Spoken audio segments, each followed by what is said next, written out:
जुम्मे नमाज़ जी नियत जो तरीक़ो। जुम्मे नमाज़ जी नियत कीअं कजे, इन में काफ़ी माण्हुनि को ग़लती थींदी आहे त के माण्हू जुम्मे जी फ़र्ज़ में बि ऐं सुन्नतनि में बि जुमो चई वेंदा आहिनि। त मिसाल मां जेको आहे जुम्मे जी नमाज़ पढ़ां थो 4 रकातूं सुन्नत,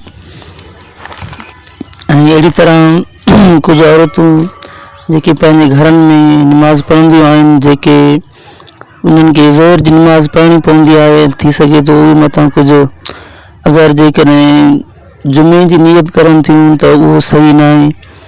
उहो नियत जो सही तरीक़ो अॼु सिखंदासीं ऐं वीडियो इंशाअल्लाह आख़िर ताईं ॾिसिजो। तव्हांखे आख़िर में नियत बि ॿुधाईंदुमि त नियत जेका आहे कीअं कजे। नियत जो सिखणु तमामु ज़रूरी आहे हर हिकु मुस्लमान मर्द ऐं औरत ते। ऐं नियत में अक्सर माण्हू हिकिड़ी ग़लती करे वेंदा आहिनि, उहा इहा हूंदी आहे त जॾहिं चवंदा आहिनि त मूं काबतुल्लाह शरीफ़ ॾे जीअं चइबो आहे त असांजो सिर्फ़ु नियत एतिरी हुजे त मूं काबतुल्लाह शरीफ़ ॾे। अगरि जेकॾहिं असांजो इहो ख़्यालु हो त मां काबे खे ई सजदो कयां थो, जंहिंजो काबो अल्लाह ताला जो घरु आहे, मां उनखे सजदो कयां थो, त इहा उन्हनि जी ग़लति सोच आहे। अल्लाह माफ़ फरमाए, अल्लाह ताला को सवा कंहिंखे बि सजदे जो हुकुम न आहे। अल्लाह ताला जी क़ुरान पाक में फरमाए थो ला तस्जुदू लिश्शम्सि वला लिल क़मर, सिज चंड खे जेको आहे सजदे जो हुकुम न आहे कंहिंखे बि। असांखे घुरिजे त असां पंहिंजी नियत खे दुरुस्त कयूं। हाणे असां नियत सिखंदासीं त नियत कीअं कजे। यादि रखो, ही नियत सिर्फ़ु जुमे जी नमाज़ लाइ न आहे, बल्कि हर नमाज़ में जी नियत कबी आहे। बहरहाल कुझु अल्फाज़ जेके आहिनि उहे थोरा मटबा, लेकिन तक़रीबन तरीक़ो साॻियो ई आहे। नियत जो ज़ुबान सां करणु जेको आहे बहितर आहे, लेकिन फ़र्ज़ न आहे, ज़रूरी न आहे दिलि में नियत हुजे।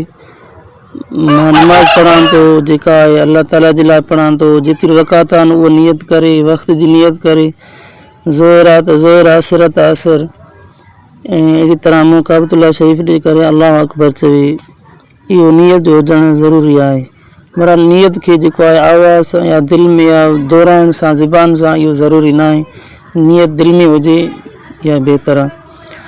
त हाणे नियत सिखंदा। नियत करियां थो नमाज़ जी वास्ते अल्लाह ताला जे 4 रकातूं नमाज़ फ़र्ज़ वक़्त ज़ोहर, मूं काबतुल्लाह शरीफ़ ॾे, अल्लाह अकबर।